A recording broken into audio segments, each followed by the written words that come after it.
G'day, Doggies fans, all things Bulldogs, episode 54, the Battle of Bundy. Been looking forward to this one for a while. That and the Dragons game, few ex-Bulldogs there. One that I really liked, another one that let us down a bit. But anyway, g'day Dave, he's already jumped on. He's saying we've already won, they just don't know yet. I think that was said last week as well for the Dragons. So we've come on Wednesday tonight. I had some work to do, and while I was doing work, jumped on the Kennel podcast, and it wasn't a bad episode last night. It was seemed a lot better, and there was about 70 people watching, which was good. G'day, Jamie. How you going, mate? You were on the Kennel last night as well. Some good comments, buddy. Agreed with most of the stuff you said last night. So that was a good episode last night. I think they did well. Getting better and better. I think with the anxiety levels going down with the Bulldogs wins, it's easier for us not to have to defend the players as much and the club and all that sort of stuff. But I'm sure Mark will be on soon, and he'll have some issues with some of the stuff that's gone down. But we're going to talk about Buzz Rothfield again, Paul Crawley, and the despicable attempts to protect Shane Flanagan's son. I have no issues with Kyle Flanagan as a player, and to this point, the only issue I've ever had, criticism-wise, is that he just has his running game from the halfback position is too telegraphed, and he's just not fast enough. But as far as his personality and stuff, never had really an issue, although he's been one of those people they said is a little bit different. Sure, he's still got some mates at the Dogs, but coming out and saying that you didn't bite Stephen Crichton when you know you did, you know when something gets stuck in your teeth. So that's how you go. G'day, Peter Bulldogs. How are you, mate? It's good to see you, mate. I've been loving your Instagram posts, buddy. They're really good. It's great to have you on here. Welcome. Thanks for coming on. So we'll talk about the game last week. I know a lot's already been said about it, and probably enough wasn't said about it, to be honest, because everyone was focused on Flanigan and Critter and people trying to throw Critter under the bus. Really glad that some Bulldogs fans got out there and did some work with the video and just pulled out a quick 5 or 6 images just to show the amount of Bulldogs players put in similar situations where Dragons players were in their face or were choking their necks or putting them in vulnerable positions on the ground, just to put it in Buzz Rothfield's face. And yet again, in his attempts to rush out an article, he's come up short again and been embarrassed. And it's funny because on an NRL 360, he gets on there and he's like, starts to talk, and they start hammering him, and he knows it's coming almost. So part of me feels like it's all set up. I'm great. It feels great right now. I'm so proud that I'm in this club. It's a really good point you make, Peter. And Jimmy, ask Jimmy Russler, who's been on here before, he made a really good point as well tonight, actually. It's about being a part of the club. Players are going to come and go. It's all about the club. And I think that goes along with the mantra. So love the club. And the players are an important part in that. And we can have our heroes and that sort of thing. But at the end of the day, it's the club that we love. And we're seeing that, all the good parts of our club for everyone to see, which is fantastic. Jamie says, yeah, the boys are doing well. My son, that's 5, knows not to bite people. 100%, mate. 100%. That's just one thing you don't do, bite or spit. So there you go. So we'll talk about the upcoming game against the Dolphins. Obviously, Tavita Pangai's there, Jake Avarillo's there, Jeremy Marshall-King's not there. I'm going to go through their side and just some of my observations watching them play in recent weeks, and why I think we should win. But in saying that, Dave mentioned it last week. You're just wondering when that really poor performance is going to happen. Many will say the Canberra Raiders game at Magic Round was that performance, but even still, that wasn't that low of a low, if that makes sense. We still nearly got away with that game. We're punished for 3 drop balls, which led to 3 tries. But yeah, I want to talk about the Dolphins and how I think they've been playing. And Wayne Bennett's, I think, been, if you look at the structure of their side and their bench, there's a lot of similarities there. Maybe it's Serrato's copying Wayne Bennett, not the other way around. I love the members and fans, Pete says. It makes me happy. These colours means another to me. Once a Bulldog, always a Bulldog. Ciro's the next Wayne Bennett, Jamie says. Very good comment, brother. And I think, the way I like to see it, there'll only be one Cameron Serrato. Look, he's a good spinster. He's very well spoken. He's a really good guy. He knows what to talk up. But I think at the crux of it, I think he's a hard taskmaster. I don't think he blows too much wind up their butts one-on-one. Does it a little bit publicly. But, yeah, Wayne Bennett's been around a long time. I actually bought his book. I haven't read it yet. Gave it to the father-in-law to read first, but then I'm going to read it. I read one of his old books from previously. Good read, but be interested to see Andrew Webster's spin on it. Going to talk about the biting and also just some of the stuff going around in the media at the moment. But just a couple of things that have come up. Jeral Skelton's leaving the club. Yeah, 100%, Jamie. He's a champion, mate. Absolute champion. And, Penrith finished last. Matthew Elliott had that side. They had 1 or 2 players in their top 25 that were local juniors in the biggest local junior pool in the competition. Gus comes in, goes and buys a heap of players, a few stars, but a heap of workhorses. They get to work. They make a prelim pretty quickly, in which they lost to the Bulldogs. It must be said. And then they sort of take a while as they develop that younger generation, which included a whole bunch of kids coming from all over. They've got that pathway established out of Dubbo. And you just see similarities around the whole thing. But that 2015 side was all about Cameron Serrato and those kids.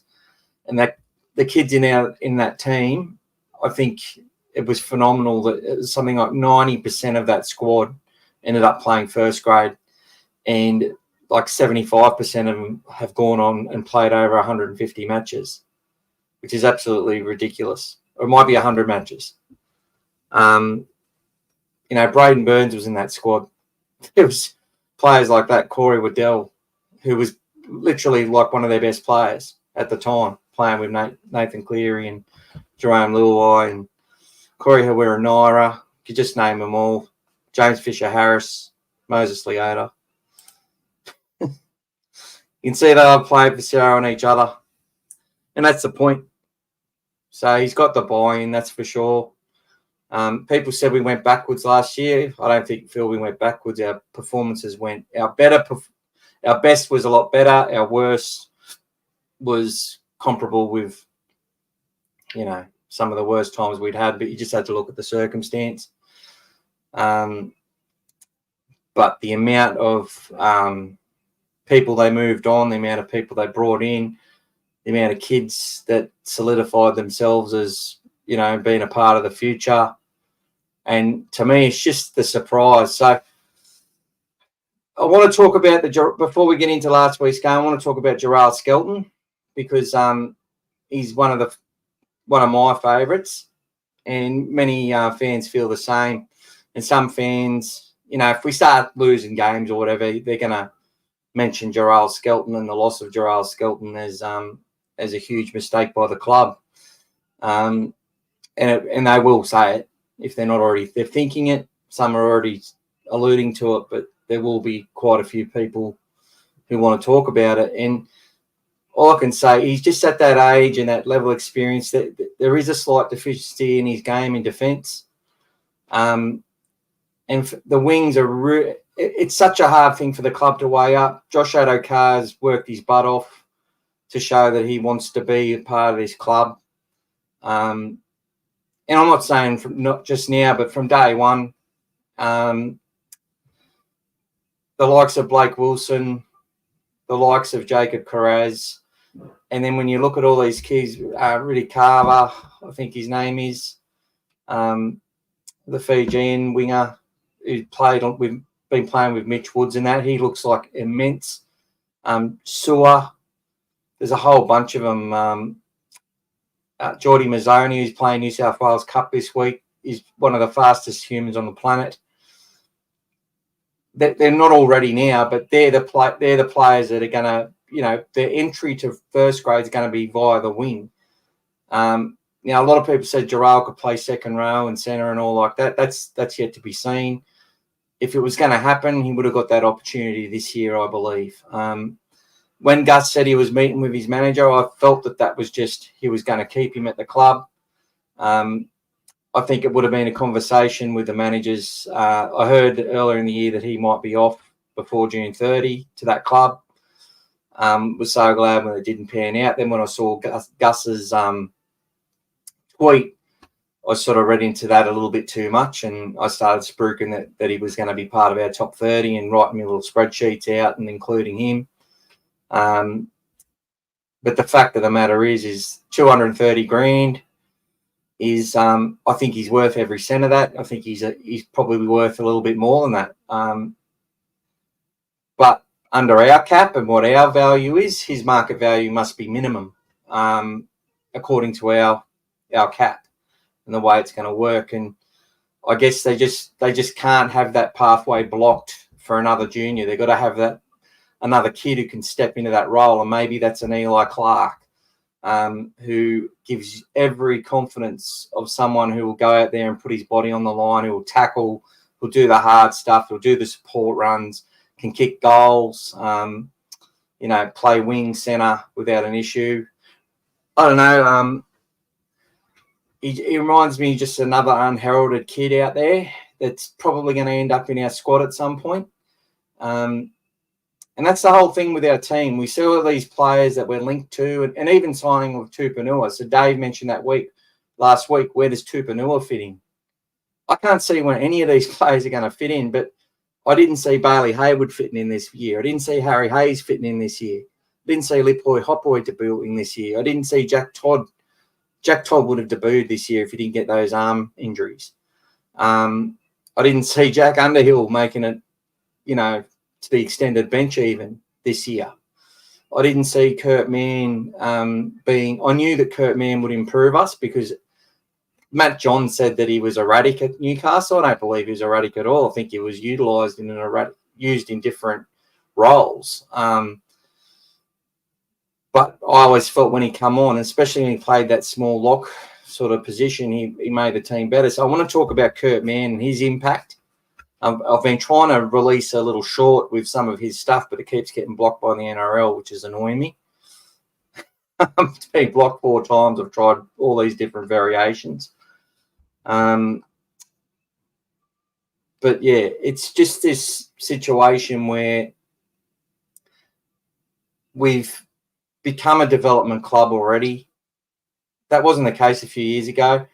People in our club had that mentality before Gus Gould got here. We need to understand that. There were people who were putting this motion in place. Gus has sort of come in and made sure he's hired the right people and got the right connections in place, and to get further enhance that, further strengthen that. But that pathway can't be blocked on a position like the wing. You've got your next man up, and then you need to have those others that can come through, showcase themselves. If they make it impossible not to be, let go, they stay, potentially go into other positions. If not, they make it an opportunity as a top 30 player elsewhere. And as a development club, that's what you pride yourself on. And I suppose the hard part is making sure that you keep the players, that you keep the right ones and don't let the wrong ones go, if you know what I mean. But you're never going to get that 100% right. So just some more messages. I'm excited for seeing our first NRL women's team in 2025. Yeah, well, Pete, we'll talk a lot about the women's side, and I just want to apologise about that a little bit. It's sort of been left out a little bit. The Harvey Norman women's girls hasn't been talked about as much. I was talking about the pathways a lot last year, but sort of haven't done as much of that. It's just been a time constraint that I've had, but I'm bloody excited, and we've got some really good signings, Taylor Preston and a few others. It's looking good. I'm hoping that they get the Cherrington girls back into our squad as well, who are doing really well for Parramatta this year. So that'd be good to get them back. Who's your player that did great this year that we signed? Well, I'm going to talk about Kurt Mann, Peter. So I'll talk about Kurt Mann shortly, mate. And great question, brother. And there's a signing from last year, Toby Sexton, which is fantastic as well. D says, losing good players is just a consequence of success and having 90% of the playing group improve by buying into the system in the next up. Man up mentality. Yeah, perfect comment. 100%. I said that on the kennel last night a few times. It's just you can't say we're successful yet, but we won the club championship last year and we're going to go very close to winning that again. That's development success. And that means we've just created this log jam of talent, this bottleneck where it's a rat race. And the people with the best attitudes, the ones that do as they're told, the ones that make the progress, they're making it through. And none of them have let us down. There hasn't been a player that's let us down with the way they've played this year, in my opinion. Not one. People can say that they expect more of certain players, but I would never say a player has let us down this year. But that is a subjective thing.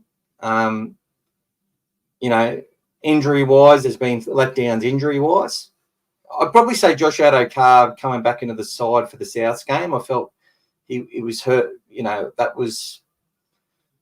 That's probably the selection I criticised the most because I just felt he wasn't ready because just by looking at him from what I could perceive, and then he got concussed, which didn't help. But the next time he came out, his contact was good, and his work in that Dragons game on the weekend was fantastic, especially in that first half. He wasn't shying from the hit-ups, and their roles change week to week in regards to how they're utilised too. So James says, I'm happy Jeral gets got a wish. It wasn't Tigers, but laugh out loud. You happy Jeral gets a go. Wish it wasn't with the Tigers. Yep. Yeah, well, my brother's a West supporter, Magpie supporter, so he's a West Tigers fan. I lived with him in Campbelltown for a while. Went and watched a lot of the Maggies games. It's actually where I met Willie Mason when he was young at Campbelltown. Played reserve grade and then come and sat up on the hill with all the kids. Like what a champion he was just to do that. And that's before. And he was sitting with the West kids, by the way, just sitting there amongst them, laughing, throwing the footies around, and that he's a good bloke. And glad that Willie's got a job on Channel 7 as well. And we'll talk about him when he has a crack on about Buzz Rockfield. He says on commercial live TV, what a load. It's the biggest load he's ever heard. He didn't use the word crap or shit. I was surprised. I thought he was going to. So, yeah, let's get into that. There's also another rumour that,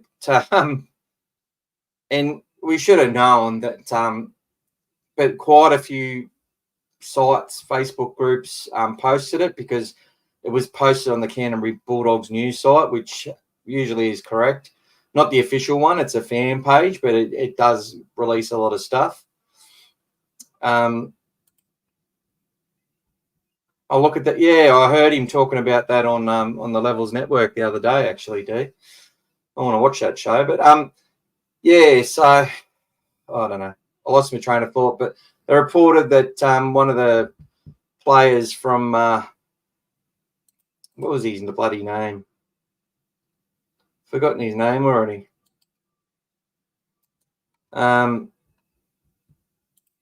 anyway, they were saying this rugby union great, one of the champion rugby union players was coming to Canterbury. But then when I looked on a couple of sites where it was, it had, it was one of those African guys that's on the Canterbury, one of the Canterbury Bankstown sites, and they just send you with these old, ridiculous headlines to it takes you to this weird spam-filled site. Like, we need to get rid of them, these people that are doing that stuff. Obviously, this is how they're trying to make money by doing this, but for their livelihood. But it's dangerous. There's viruses being caught and stuff like that. So we've got to get rid of them off all the Bulldog sites. And if you're on a site where those guys are just constantly posting these old ridiculous articles, get off that group. Get off that group. If the admins aren't getting rid of them, get off the group. Kurt, Preston, and Curran have all proven more than they are worthy great signings. Yes. 100%, Jamie. So let's talk about Peter's question. Who did I think is the greatest player that we've signed? Well, look, you've got Crichton, you've got Curran. We've talked about them at length. But Kurt Mann, I've gone back and watched the Broncos game again. I've gone back and watched the Dragons game and also the Raiders game. And Kurt Mann is an absolute beast. Now, we already knew this, but looking at how they're utilising him in attack and defence is just phenomenal. And tackle efficiency of about 92.5%. He missed quite a few tackles against the Raiders, but the Raiders played well in that game. They maintained a lot of possession. They ran hard through the middle. He comes in sometimes as the second man a lot of the time, and with the shoulder and the amount of players that get hurt. Against the Broncos, Burton did a deep kick down to Reece Walsh. He takes the first hit up. Mann was down there in the line. Next hit up, Selwyn Cobbo. I think it was Curran low. Mann over the top. Absolutely smashed him. Cobbo, gingerly, slowly got to his feet. And then the winger, I always forget the bloody winger's name from the Broncos. Really good player. Unheralded. If you can remember his name, I'm having brain fog again. He's one of their best players. They miss him when he's not there. And he ran at the next hit up, and Kurt Mann absolutely smashed him, and he could barely get to his feet and play the ball. And he did that he did a really good hit earlier on against Corey Jensen as well. Absolutely smashed him.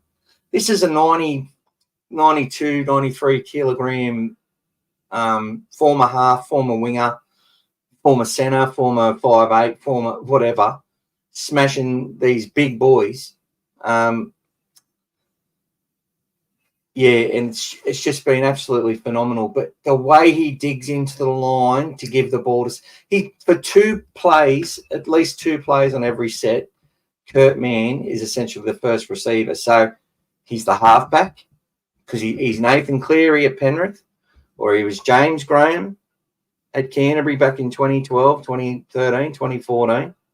First receiver. He's Cameron Murray. He's Isaiah Yeo. That's the role of Kurt Mann in our team. And he plays hard, and he plays for, anywhere between 35 and 55 minutes. He gets hit in the back a lot, taking it to the line. Gives Sexton that extra bit of space that he needs. And that is all Sexton needs then to do what he's got to do. And the amount of times we got around sides, Dragons were prepared for our block plays and shape. So what did Kurt Mann do? He ran straight and used his footwork and got us into different positions on the field that we were prepared for, because this is what I'm liking about the strategy. It's like Canterbury knows that when they do something that the team the next week's not going to be just let them do it again. So they're preparing for that. What are we going to do in anticipation that they know what we're going to do, sort of thing. And all coaches do this, obviously, right? but we're doing it really well. And some really good observations that I've made around that. And then when you talk about what Sexton's doing, and then we talk about Bronson Cherry, who Pete's mentioned as well. And then you look at the guys that have set the world on fire last year, the Carrazas, the Prestons. They're just doing their job. Carraz nearly is in top 5 stats of nearly every stat in the game. Statistically, he's the number 1 player in the game right now, statistically. And forget about your super coach and all that sort of stuff. The fact that he's leading stats that, all the other back three that forwards compete with, offloads, all that sort of stuff for a winger who's offloading the footy, who's getting tackle breaks, who's getting meters, getting try assists, the whole shebang. He's out there doing it. And what a player. And he's just doing his job. I will say, though, Jacobs had a few mistakes this year, and you expect mistakes from wingers because they're going to get bombed and that sort of stuff. But it's just been out of yardage and stuff, coughing up a few footies. He stuffed the play the ball up the other day. So that'll be a concern for him. And we've been punished on a few of his mistakes too. That game against the Raiders a few weeks, at Magic Round was a perfect example. What I'm loving here, and I'm going through these comments, Sexton's been great and showed he belongs there, 100%, Jamie. Do we have a top 5 signings for 24? Critter, Curran, Mann, Tracy, and Cherry. Yeah, 100%, man. Like, the great thing, D, is you can just go through everybody, can't you? And you're not looking at our team and going, oh, we've got to get rid of this player out of the side. We've got to get rid of this player out of the side. Salmon won't get the raps because he doesn't have that speed and power running the football. But his contribution in a game that we won where, where he cut back in to get 2 tries was phenomenal, and the opposition didn't see that coming. Again, perfectly utilised one of his strengths, and he scored a few tries like that for Penrith and for Parramatta. I think he got one against us playing for Penrith in a similar capacity. So, but he's another one, but just the work he does off the ball and support plays and getting hit in the back, taking the ball to the line, and, the game plan's there. Bailey Haywood, another one who's just putting their body on the line. Jamie says Reid Money's been working his ass off as well. That's another point, and I think Dave paid homage to Reid last week. And when you go back and watch that footage of all our tries recently that have looked really nice to watch, the first pass from Reid Money from dummy half has been absolutely phenomenal. Leading the pack. Harry Grant doesn't throw a ball as good as that. Now, Marnie fell off that a bit last year. I remember going to the trial at Belmore, watching that trial, and, I didn't go to it. I was watching it on TV, I should say. And, he was just all over the shop. He was at a trial. He was the captain, and it got to him, I think. And he just had a lot of games where there's just poor service. Not what we're used to seeing from him. He'd come to our club because of the service. That's what I was excited about. I knew he wasn't going to run the footy like JMK. He's probably run the ball more than he ever did at Para, so he's had more of a creative influence. He gets hit in the back too. He plays that second man link in the block plays as well. Like people, when we lose games, people start going, "Oh, Marnie needs to be a hooker and not a halfback." And I was getting hammered for talking about our hybrid style, where we've just got all these footballers who just fit into the and they don't know what's coming, the teams, because Kurt Mann's on one side with Sexton, and you got Burton on the other. And next minute, Burton wraps around to the other side as well, and there's the 3 of them are on that side. And then, the next play, it goes through someone else. It's absolutely the variation that they've got and the skill level that they've got in able to do that is great, And a player like Kurt Mann, Even the balls from Josh Curran have been fantastic. And I've been watching the big fellas in New South Wales Cup, like some of the passing from the likes of Liam Knight and co have been really top shelf as well. Like they've all got it in their game to play this style. And we saw that evolve under Des Hasler's leadership, that link big forwards playing in the middle, but instead of having the big forwards doing it, everyone's doing it. So it's going really, really well. Peter says, do you think that Burton and Kikau are doing better playing than last year? I do. I think Mark made a comment last week. It was a backhanded comment about Burton, and in a way he's right. Matt Burton has injected himself in and out of the games at will. He's worked hard in defence. He has he's been there at important moments. He's created a decoy a lot. And Toby Sexton is now playing like the halfback, right? That's running the game. Matt Burton was the person who got the ball the first time whenever he wanted it. That's now gone to the way it's supposed to go. The halfback's getting the call on the ball. I think Matty's probably not calling it as much, which is probably the backhanded comment from Mark last week, which I'm referencing this week. Probably right in that fact that that's what's impressed him. If I take the goodness out of that, is that Matty's actually pulled back, calling for a ball and allowing Toby to run the ship. And in some occasions, Matty's actually gone to link with Toby as the second man out there and run from the other side of the ruck. And that it's just been great. The variation's been good.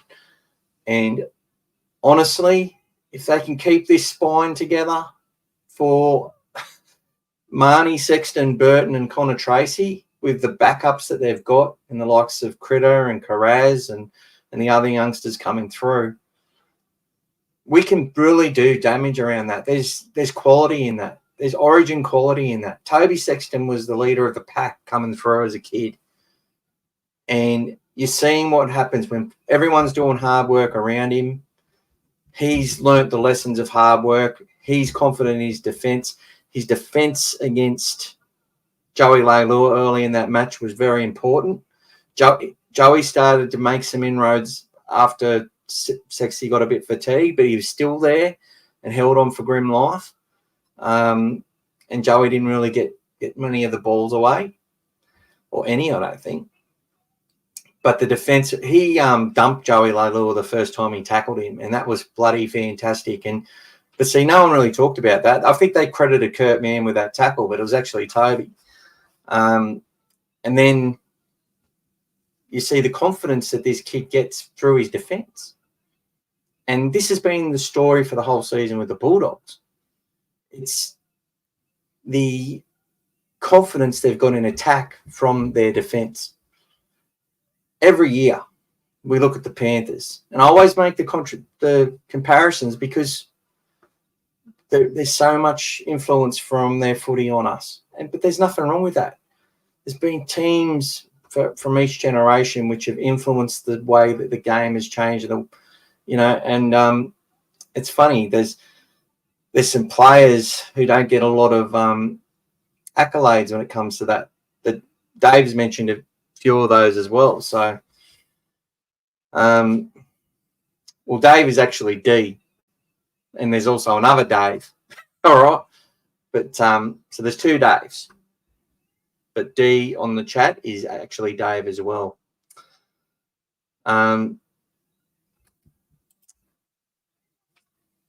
And Kikau, Pete, we talk about Kikau a lot. I love his efforts off the ball.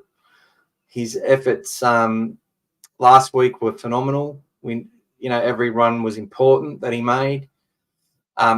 Few errors in his game the last few weeks in the line, out of yardage. It was mentioned somewhere else. I watched that and I 100% agree. A couple of poor errors. I think it was Rennie Matua who was talking about it, trying to find a criticism for the Bulldogs to look at. And I probably agree with that. But Viliami Kikau, he had a pre-season this year. He's obviously liked amongst the club and he and the players. And I love watching him. And I know he's the type of player that I don't expect him to run the ball 20 times.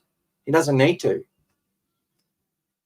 Him being there gives space to the players like Bronson Cherry and the Fox on that edge, and it's Matt Burton, and it's not always going to be the type of game that suits having Kikau, be at his rampaging best.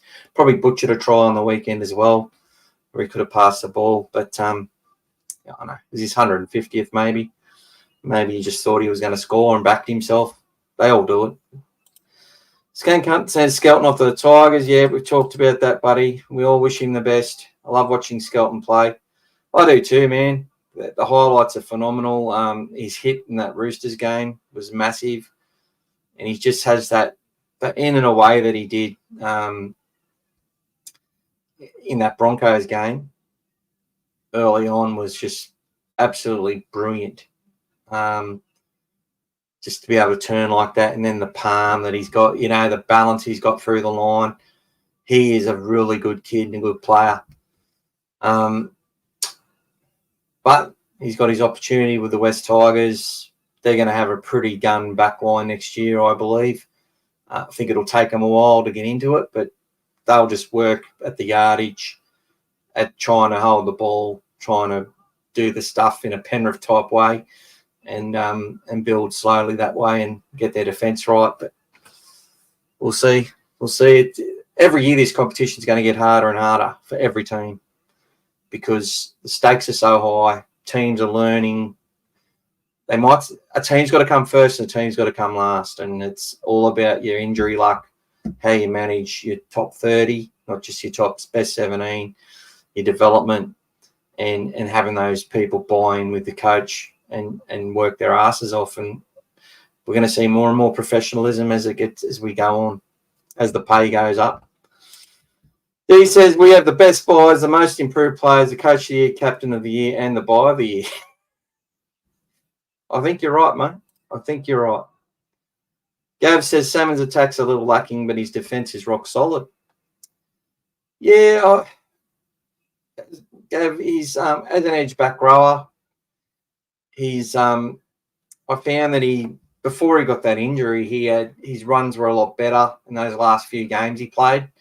He sort of ran a little bit wider, seemed to have a little bit more explosiveness from the first part of his run and was making a good 7 or 8 metres into the advantage line. He has got some footwork close to the line, and he's a player who likes to get his hands on the footy. So he probably wants to touch the footy more than he gets to.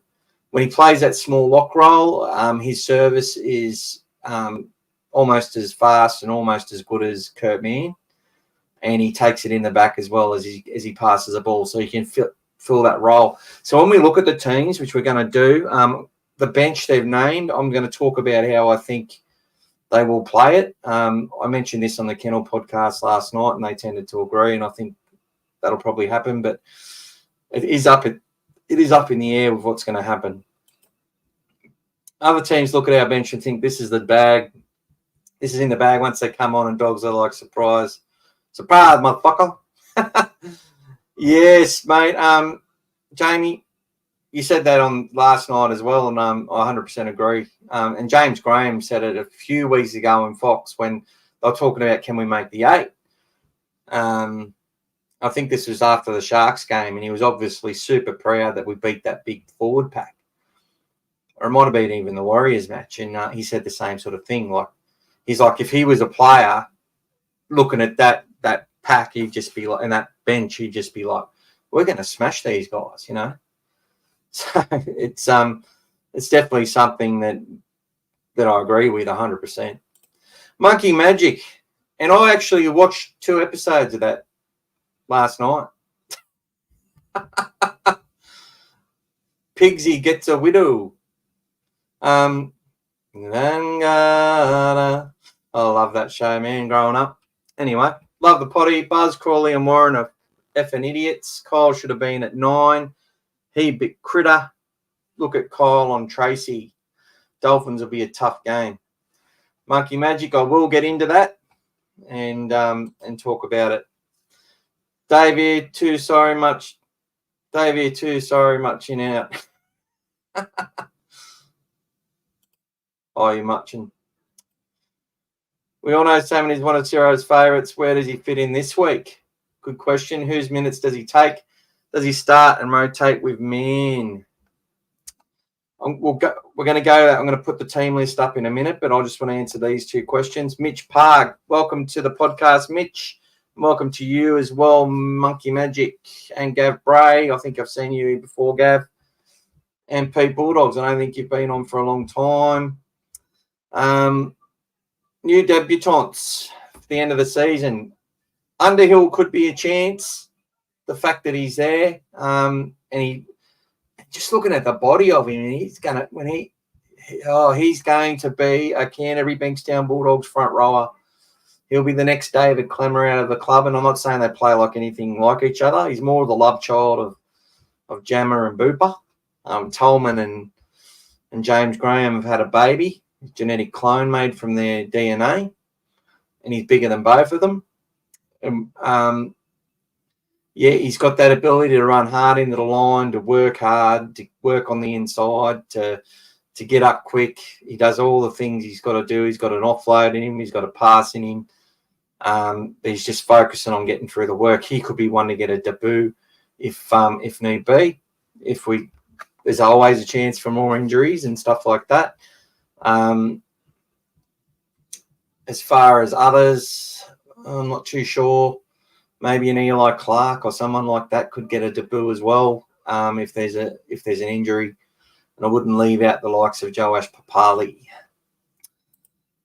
Dan says, we all know Sam is one of Sarah's favourite. Where does he fit in? So I'm going to talk about that in a minute. Or does he and Mann play up front, reducing the minutes of Curran and Hughes? Or does he play centre if Tracy is out pushing Kraz to fullback? These I will discuss in a moment. Thanks for those questions too, Dave. Really good, buddy. Where do you think Carlo Papu fits in when he comes back? Another fantastic question. All right. We'll get to that, but let's look at the teams for this week's game. Okay.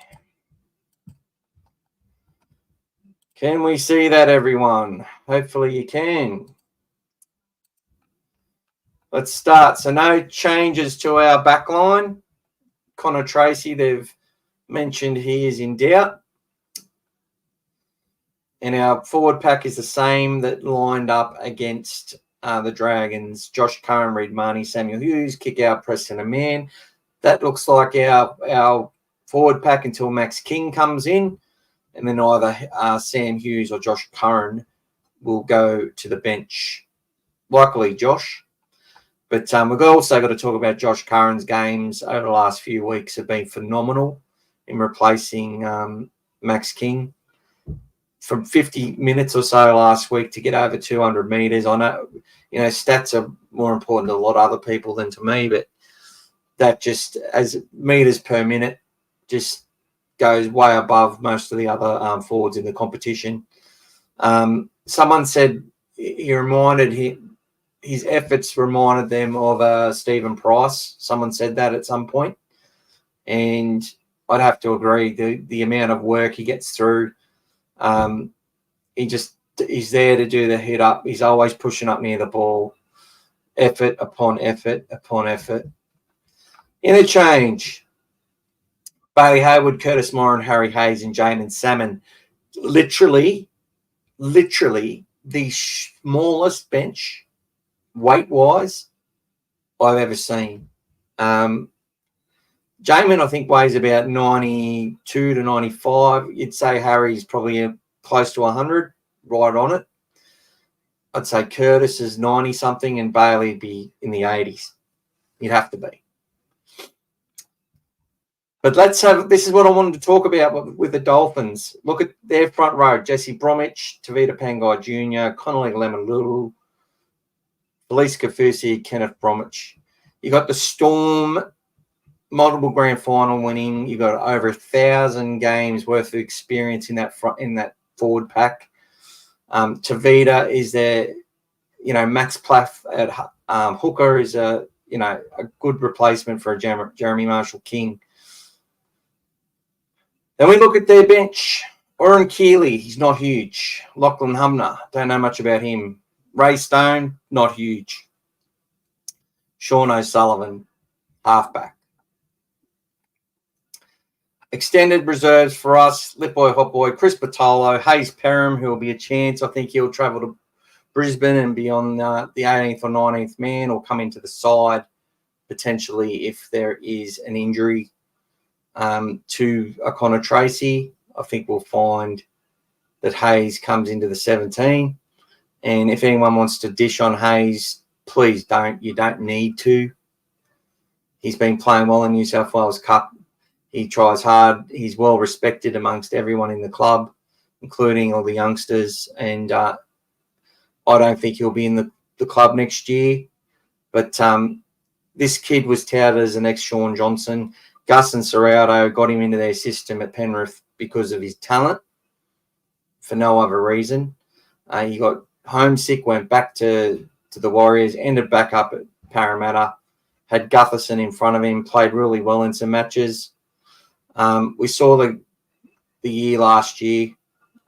Very hard to be a spine player in that side last year. He wasn't the reason we got pumped.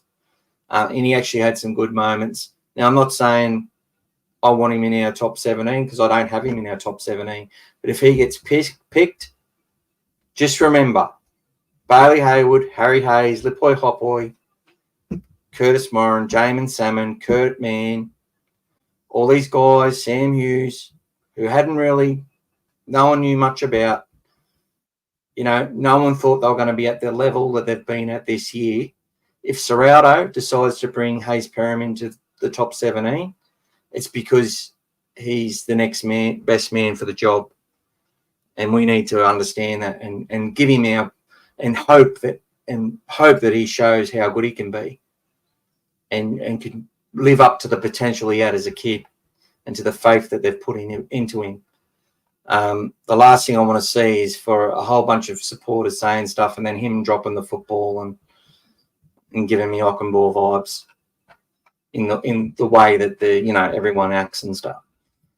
All right, there we go. There's my little preach about that. But the point I wanted to make is that I felt that the Dolphins have been playing a little bit of small ball, a fair bit of small ball over the last few weeks. Their defence, I feel that their efforts for lots of their parts of the game, they hit hard, they try and push back.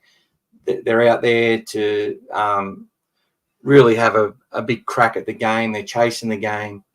They're not afraid of the game. And they've got a lot of weapons in attack. And that's why they've been able to put on so many points. They've put scoreboard pressure on teams and they've come up short. To beat the Warriors was a big deal. But yeah, I've found they've been carrying that extra link man on the field, that extra small player, and doing similar things. And young Isaiah Katoa is an absolute gun. But there's one player that I'm really impressed with, and he's going to cause a lot of teams headaches. And people know who this guy is, but his name is Jack Bostock. I think that kid's not going to be on the wing his whole career. I think he's going to end up in a pretty prominent position and have a very solid NRL career, if not being talked about one of the better players in our comp. Herbie Farnworth was the form centre of the competition last year in his effort. He's never beaten. You see the likes of Katoni Staggs this year. In some of those games, the Broncos weren't in the hunt. Like that game last week, he won it. He won it for them. He nearly won the St George game that they lost for them. Just the try he got against us. His just determination is phenomenal. Herbie Farnworth is a player that plays with that sort of intent and effort as well, and you can never relax on a Herbie Farnworth. Jake Averillo, our shining light last year. And, the Harry Potter of the Canterbury Bankstown Bulldogs for many years, forced to be playing and forced to have the pressure on him that other players, in a side where he just didn't have the support, where he was the focal point of our attack as a person who'd played 3 or 4 games off the bench. What a kid, what a player. And his efforts last week in attack were great. But defensively, he's a target for us. He's definitely going to be a target. I think Herbie's the better defender. If Jermaine Osako, they thought the Broncos went all in on Jermaine. He was going to be their next big fullback. He was going to take them to the promised land. Didn't work out that way. He can play, that kid, and kick goals. Hamiso Tabuai-Fidow, we all know how good he is and how fast he is. I see, and Cody Nikorima, underestimate him. He has a number of try assists. He's smart. He's a good short kicking game. He can get an offload. He can throw an inside pass. I know I'm talking up the opposition. Does that opposition beat us? If we have an off day, they will. If our defence, if we go out there and defend the same way we've been defending, and ice our moments, they won't beat us. It's going to come down to how we, if that defence, which we've learnt to trust now, should be able to restrict them to 3, maximum 4 tries. But they're a team that can score points, no doubt about that. No doubt about it at all. Right? And I think they're going a little bit better than what the Broncos were as far as their belief at that point. They've got a very hard-working forward pack, very experienced forward pack, as I said. They're going to be hard to beat. And Bundaberg is a good spot to play for them. It's an area that they want to capture. It's an area that they want to probably take over and as a pathway, I would suggest. And yeah, that's just I look at their backline and our backline, and I see a lot of similarities. I feel we've got probably a bit more yardage in us, which is going to help. But our edges are going to be under the pump if we don't do our job in the middle, and that's where we've been doing our job. But look, I think they'll target Bronson Cherry and Addo Carr. I think they're going to target that edge. I think they're going to target Williami Kikau's edge. They'll be looking to make inroads there. Critter and Carraz, probably the slower edge. And it's always held up well, but it is vulnerable at different points if you watch what's been happening out there. And Isaiah Katoa, once he gets his role on, I think he's can go anywhere in the game. And many people, much more with more knowledge than me, would be like saying 100% that's the case. So I just think the balance of these two sides is very, very similar. Very similar. Then they're a top 8 side every day of the week with their list, and anyone who says they're overachieving hasn't looked at the quality of their list, to be honest. And the fact they're bringing in some youngsters as well and giving them an opportunity is another good thing. And then when you look at this bench in Trey Fuller, Tessie New, Anthony Milford and Josh Kerr, Tessie New was going to be the next big thing at the Broncos after, surprisingly, Jermaine Osako. Anthony Milford was on a $1 million contract at the Broncos. All these people can play. They're all got good football brains, good knowledge. Whether they're in good form or not doesn't matter. And young Trey Fuller, we've seen how great he's been. So, and Josh Kerr, I don't know if that's through. I think Josh has been out with suspension or been out injured or something like that. I'm not sure if he was dropped, but I've watched most of the games he's played and the impact he's had. He's having one of his best seasons in a while. So there you go. I'm not actually looking at the chat, which I need to do. Jamie says, it's a big one in my house this weekend. My son is a Dolphins fan. Laugh the doggies. Oh, mate, how could you be a Dolphins fan? I had a mate who was a Bulldogs fan but lives in that area. Like, so now he goes for the Dolphins. I'm like, well, you weren't a true Bulldogs fan. You can change teams. Dolphins have a pretty big pack, but we'll tire them out. Yeah, they've got a big pack, Gav, but they've also got a lot of mobility on their bench as well. Jamie says Pangai is going to be set for 10. Mark says, good evening, Doggies fans and others. There's no others, mate. They're all dog.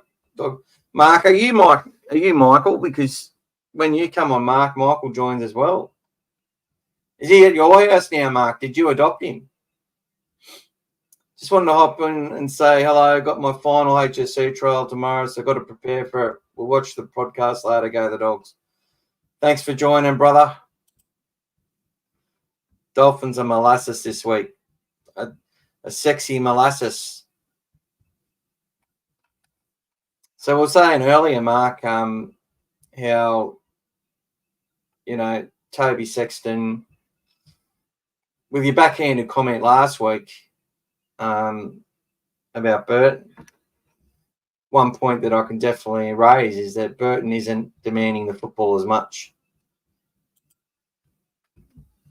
And that's impressing you. So Toby's actually playing like a halfback in our team.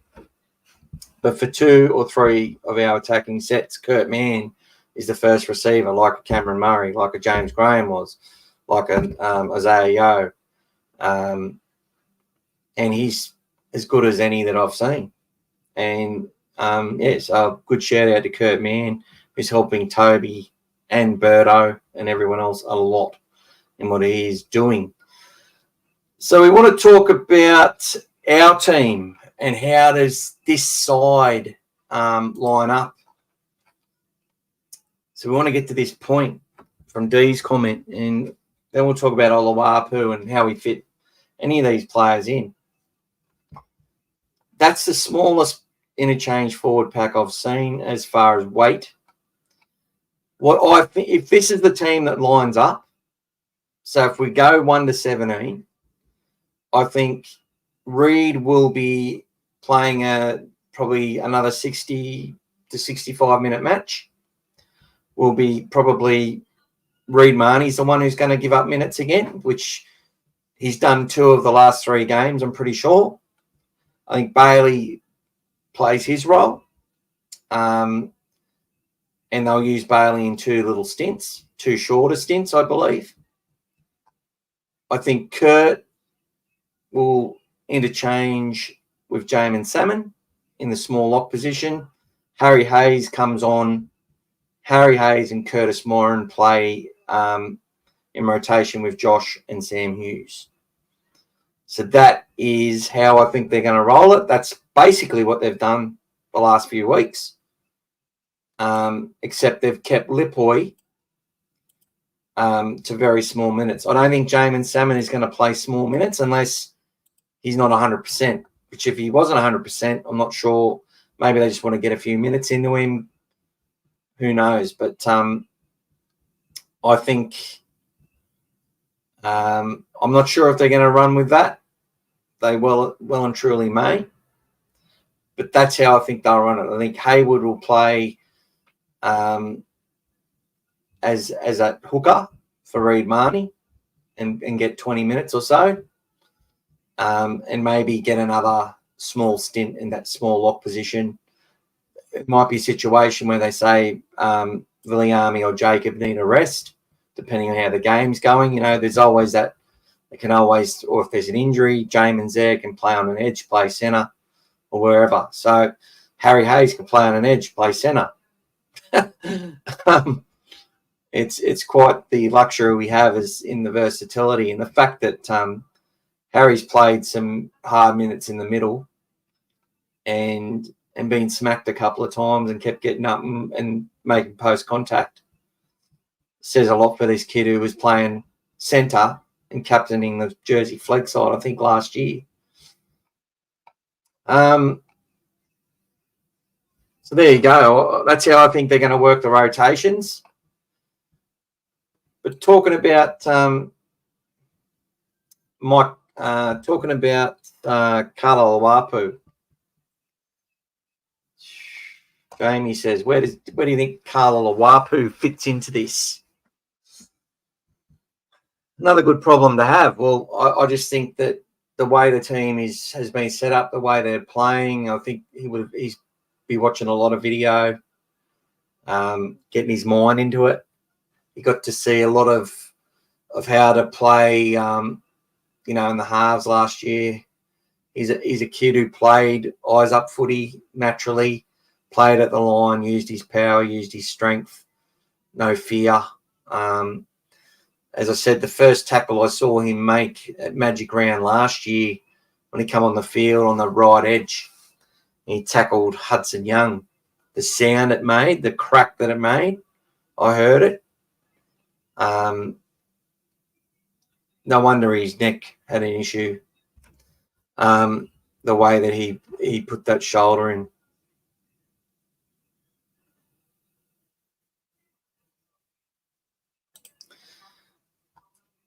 Yeah. Another thing I said earlier, Mark, was we've got to love this club. The players, they're going to come, they're going to go. We're going to choose the right one. We're going to let go of the wrong one. It's all before us. And the game's going to get, as it gets more professional, it's going to get harder and harder and harder. And one team's going to come first and one's going to come last. And our club is hell-bent on making sure we're not the team that ever comes last. And then we have a period of sustained, successful performance. And that's what we're starting to see, but it's still in the infancy. And is not yet a sustainable force as far as, nothing's been done yet. We're on track. We can see the promised land. We've just got to get up there and get into it.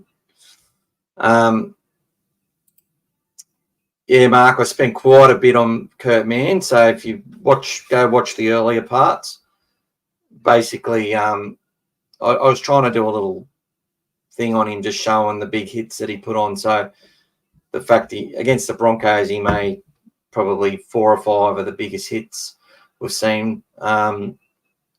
Absolutely destroyed Selwyn Cobbo, and then got the other fella, Herbert or whatever his name is, on the other wing. Corey Jensen, he belted as well. There's quite a few of them.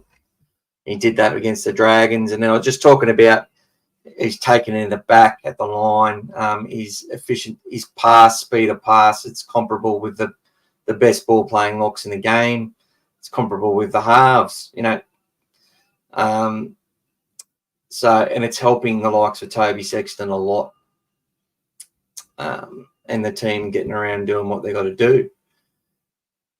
But that's not a problem for Kyle Flanagan. That's what Kyle Flanagan needs. He needs to have that in front of him. He's signed until 2026. He's got time. He's only going to be 20 next year. I think he's 19 this year. And, the Dogs have done everything for Carl. So Carl will come in. There'll be no hurry to push him in like there was last year, I believe. I believe there was a real push to get him in there to see his capability. But I don't think that'll be an issue for him this year at all, and next year. So I really believe that it's going to be good for Carl. But as Dee mentioned last week, he said, where do we fit Satili Tupanua in? And you were saying as maybe the long-term replacement for Kikau. Kikau's only played 150 games. He's still pretty young. But, we'll see what happens there. As I said, we trying to fit all these players in. How do you do it? You can't. You just can't do it. They can't all play in the 17 each week. So, like, Max King's going to come back into the side. Salmon's not going to drop out for Max King. So Harry Hayes will drop out. And then, that's how it'll be. Hayes or Hayward. Or maybe Moran. Maybe that, it'll be one of those. Because Salmon will be trusted with his experience to come out there and tackle first, play with the football later. Some people may not like that, but that's what's going to happen. But I'll tell you what, Harry Hayes is going to make it very difficult to be dropped, and that's all you can do. Skelton did it. He's going to do it too. But Harry Hayes, he signed with us. So he says, funny how the media, they have continually looked for reasons to justify their opinion that we don't have a good forward pack, from being too small to inexperienced, running out of gas, even the weather. Now it's that we can't do it come final time. The Rugby League world's underestimation of our forwards is a big reason why we keep rolling opposition packs. Yeah, I think I'd have to agree with you there. I think there's definitely been a lot of, look, it's a 24-hour news service. And there's a few things that I want to talk about. So you've opened me up there a little bit, D. You've opened me up there a little bit. I'm going to talk about Buzz. Warren Smith has been an absolute wanker on Twitter.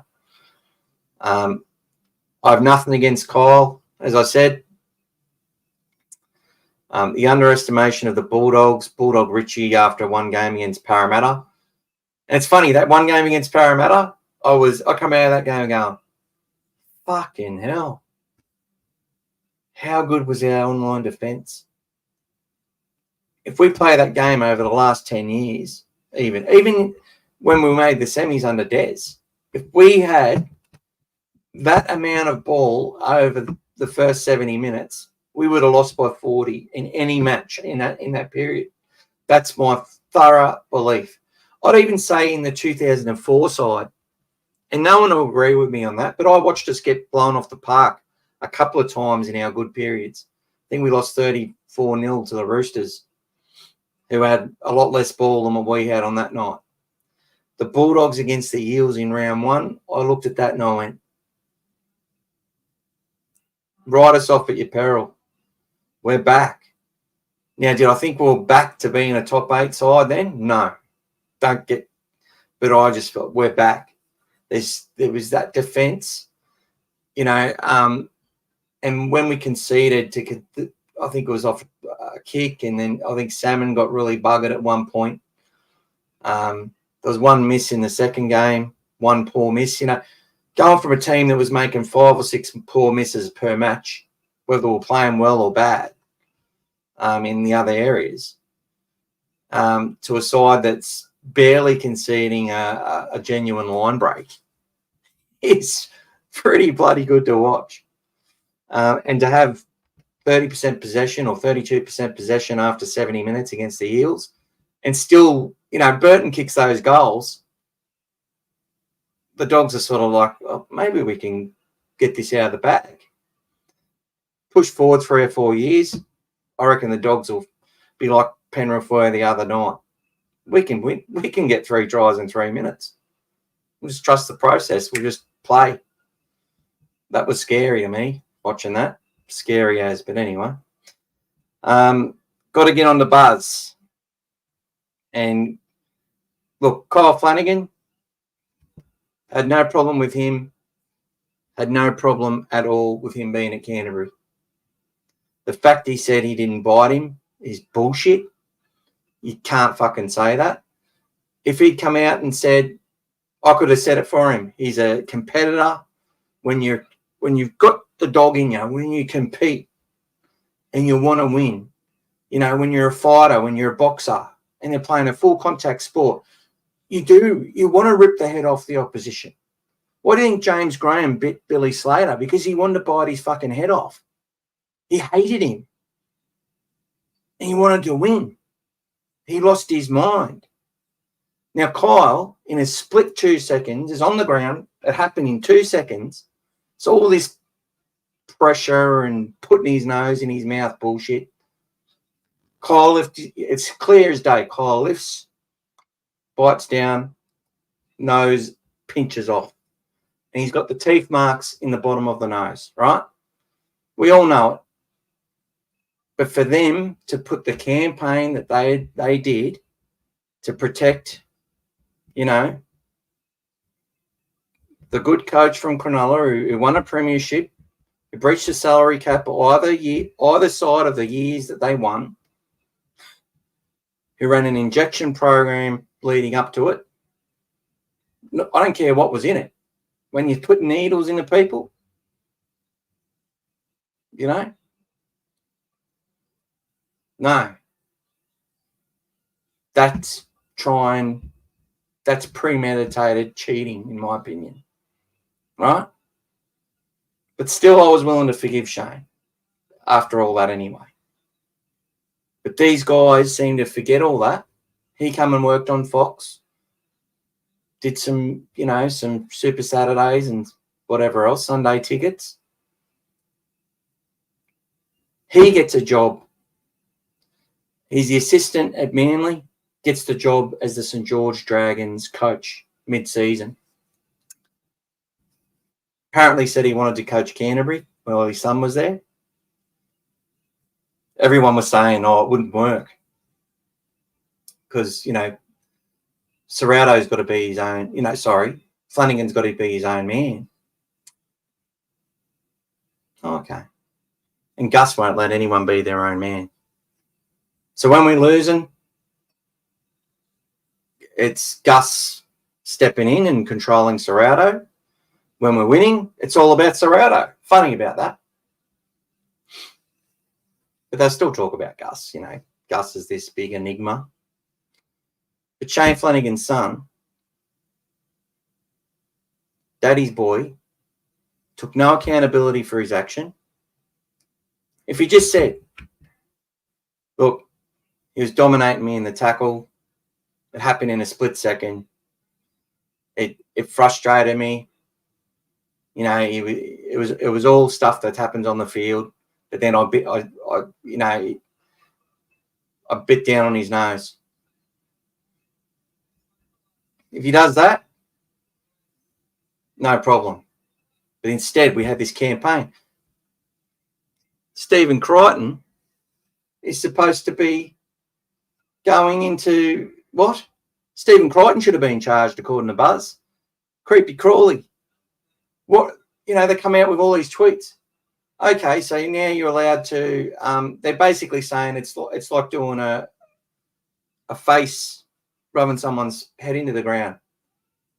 Blake Wilson, in 4 matches in a row, got his face smashed into the ground by front rowers and whoever else.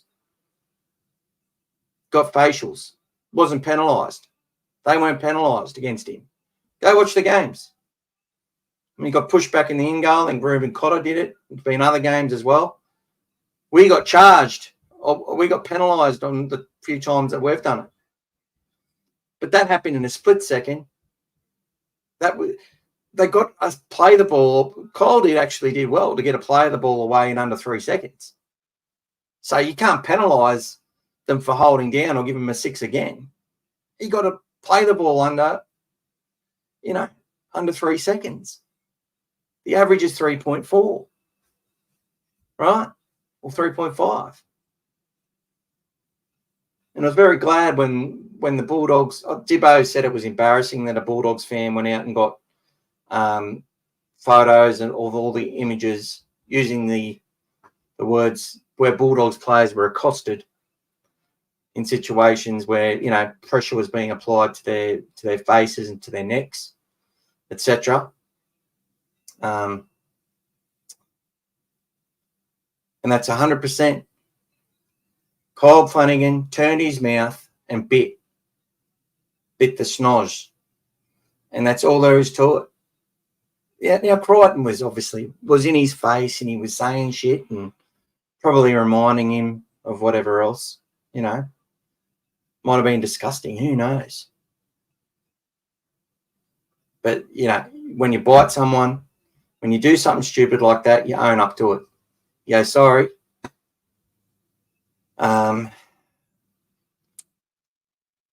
Originally I said it should be 12 weeks. no, he didn't go out looking. He wasn't hunting to bite Stephen Crichton. He wasn't on the hunt for him.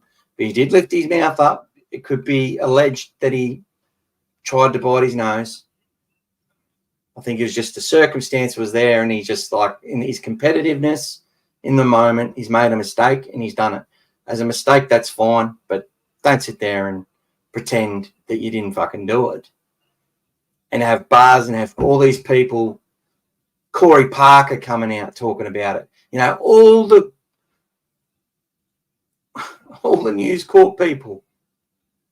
Now, the Bulldogs players and a player like Gordon Tallis is as fair as they come. People put shit on Gordy, but I like Gordy.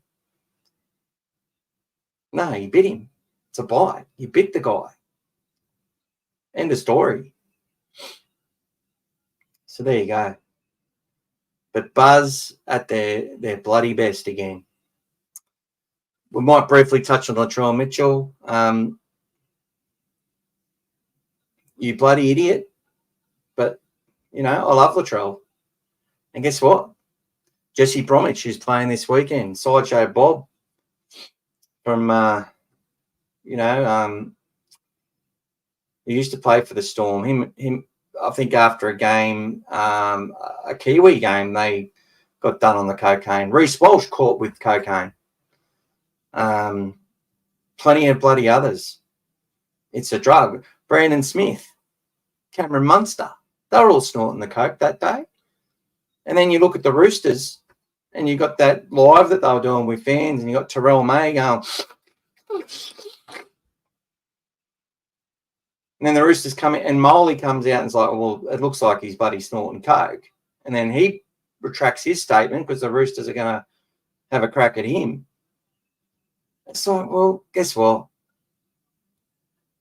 Humans with money, that's the choice, that's the party, that's the go-to drug. And a lot of them do it. And I just hope that our Bulldogs players are above that and beyond that and clean of that. And I truly believe that and I'm no big churchy, and I don't want to bring that into it, but the people that are, that they have their pray after the game and look to the heavens and pray to God, I don't think they're doing the drugs. I think they're living a clean lifestyle, and they're doing it for their families and for their kids. And while they might go out there and play with a bit of swagger and, this gangster stuff they talk about and that, I think they're living and breathing examples of good people in their communities, and they're not risking their community or their stance in their community for the clubs that they play for by engaging in extracurricular activities such as cocaine. But there are a lot of people who have done it and are doing it, and it's because they can get away with it. Valentine Holmes, I think Mitch Kenny did it and got away with it. I don't know. There was some post. He might not have done it. But, yeah, my point is there's weeds out there that are going to try and catch you out and catch you in the moment. But at the end of the day, don't do it. Anyway.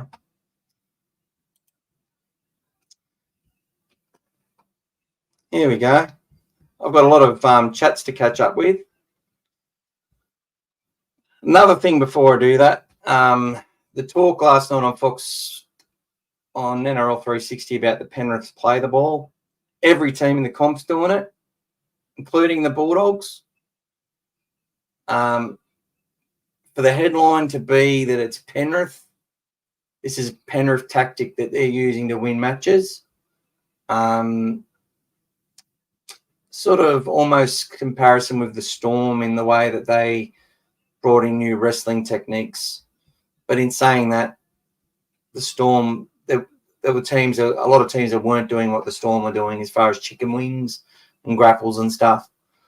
But to label that with Penrith, though, is just another example of how they try and utilise a big name, a big club, with a headline accusing them of something, and it's something that every team is doing, including us. And I think the game's been better for it. It's just there's much less chance of a foot of stuffing the play the ball up. But we saw Carraz do it the other day.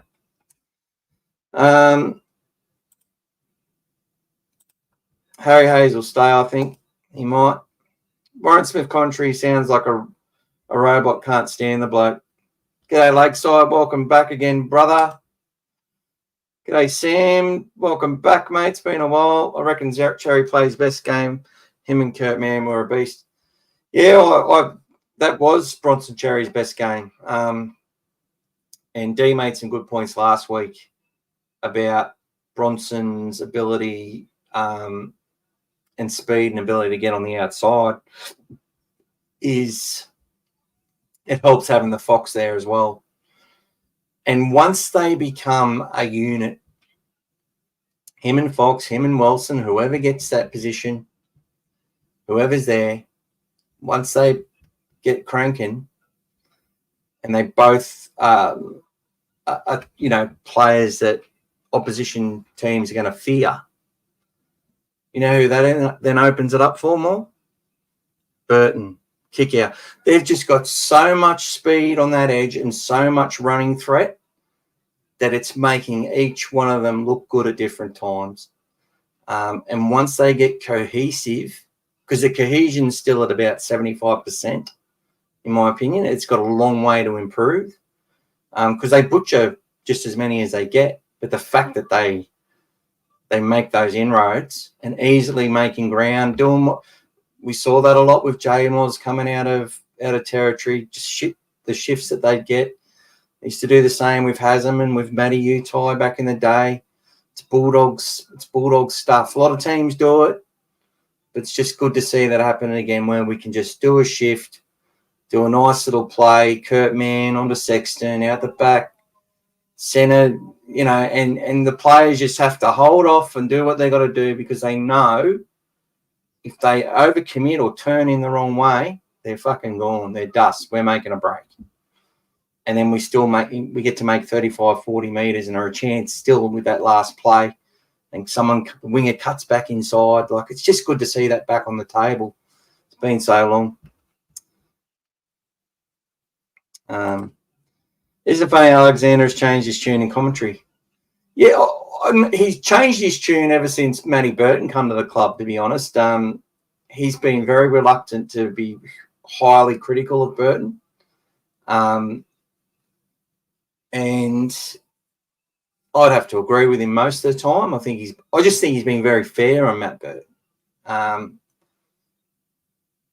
But anyway, I think we don't need to focus in and criticise players the way we do.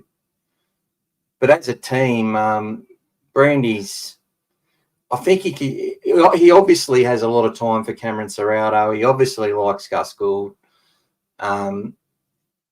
As a player, he hated Canterbury. I watched him play at Belmore as a young one. I remember he was just the angriest fucking player out there, Brandy Alexander. And Canterbury would be dusting him up, 24-6, 20-6, 18-4, pretty much every game. Always tough games in the middle, but we just had the class and the edge for the majority of those matches I watched in the 80s. But yeah, he's a lot more forgiving with us now, and I just think it's those ties to Penrith. But that helps. It helps. It helps with perception is key, as they talk about. Slotfield is a big grub, is a bigger grub than Flanigan. Well, he is, because he's sitting there and, he just can't wait to write his article. So that's another thing about Buzz. We saw the drone stuff. So he could not wait to put an article out that, and I found out where the source come from, and it was a plant. It was designed, right? It was given a bum steer, basically, just to make, because they knew he'd just take the bait, because there is an insider, or was an insider at the club, probably still is, has a couple of minions. They know who they are. They're very critical of the Bulldogs and the board and all this sort of stuff. But he'd get little leaks via that. And just talking about fires that weren't even there and things that are being said. The fact that he come out and said talked about the drones, and then he's like, oh, the new players couldn't believe how backward the Canterbury operation was. And this was under Trent Barrett. So when all the new players come under Trent Barrett, which was also bullshit because they didn't. But the likes of Dufty and Paul Vaughan and all that never said a word about that. That was all bullshit. But anyway, he's done that. He come out and he said that Jason Jeral should be sacked from Melbourne Storm as their assistant immediately because he's going to take players he's going to steal players from Melbourne and take them to the Eels. Or if there's someone on the market, he's going to be, working. It's a conflict of interest. You know what Gordy said to him? Gordy said, what about Shane Flannagan last year? And Buzz just looked at him. And they said, oh, what about Wayne Bennett? He signed with Souths for next year. Should he quit the Dolphins? And he's like, anyone but Wayne. He just keeps putting his foot in it. He can't wait to get his bloody story out there. And just have his little dig at the Bulldogs. So he's just waiting for us to fall off the perch. He cannot wait. Buzz will absolutely drive him nuts if Canterbury win the grand final, especially if they win it this year or next year or within the first 5 years of Gus. Like he's already tried to say Gus has been there for 3 years. He said that at the start of this year. This was the start of the third year, Gus's third preseason at the club. Didn't really have a say in the first one. But he said 3 years already because 3 years is the time frame they give for a coach and for an administrator to sort of shape the way things are going to look. Well, it was only 2 years. After this year, we then get to see where it's at, where are the Bulldogs, where were they, where are they now, how's it looking?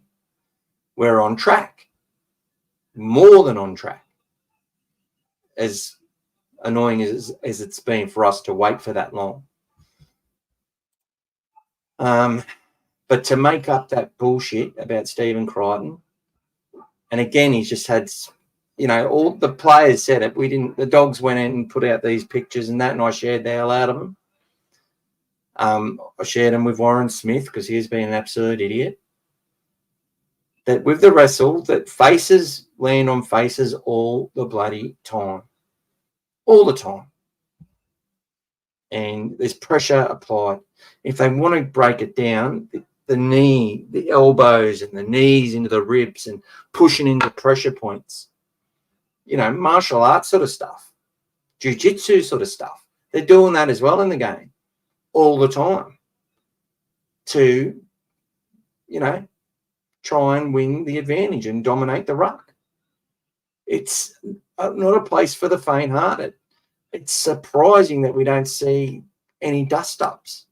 The fact that they don't get up throwing punches is surprising to me. So they do a pretty good job. If the roles are reversed, would they say it was Kyle's fault? 100% they wouldn't. So again, they try and make it, the big 99 kilo Stephen Crichton on the little poor Kyle Flanagan. Please.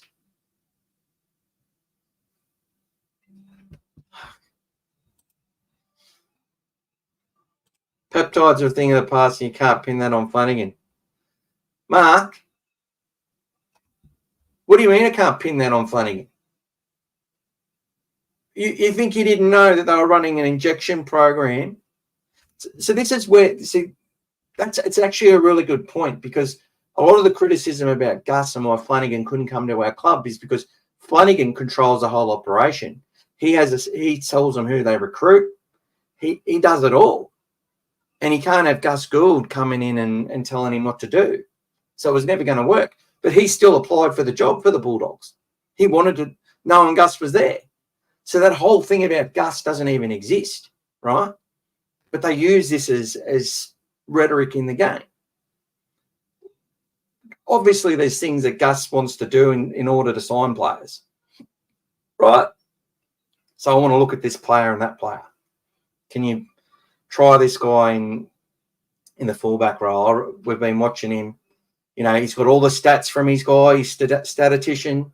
He's in the background saying this person efforts in these areas would line up doing this role here. The coaches are all over it. They're all giving their feed in and their buy-in. And then they come up with some of the things they're going to do to see if they want to keep a player or move a player or whatever it is. But getting back to Shane Flannagan. So the person who was going to fix the Dragons, recruit all the players, Val Holmes is the first big win he's had. They got Hamasele. They've tried to make it all look great around everyone that he's signed and to his club. Valentine Holmes. He's kept Jaden Sewer there. Ben Hunt stayed. Well, he lost probably their best player of this year. He's going to Parramatta next year. But he moved into the wing, so that was all great Flanigan work. Possibly was. Kudos for that. But they've also been linked to a number of targets that they've missed, just like we're linked as well. But the difference is they're always talking about how much the Dragons made an offer. You know why? How they always know that the Dragons are offering this much for this player? Because they're getting that from Shane Flannagan. He's giving them the heads up of we've made him a 2-year deal for $1 million, $500,000 a season. We're throwing 1.1 at Adam Fanor Blake. They haven't had basically anything from the Bulldogs as far as what we're offering because they don't know. They can only estimate. But apparently, Shane Flannagan, you can't pin the peptides on him. He was aware he ran an injection program. It's as simple as that. He thought it was legal.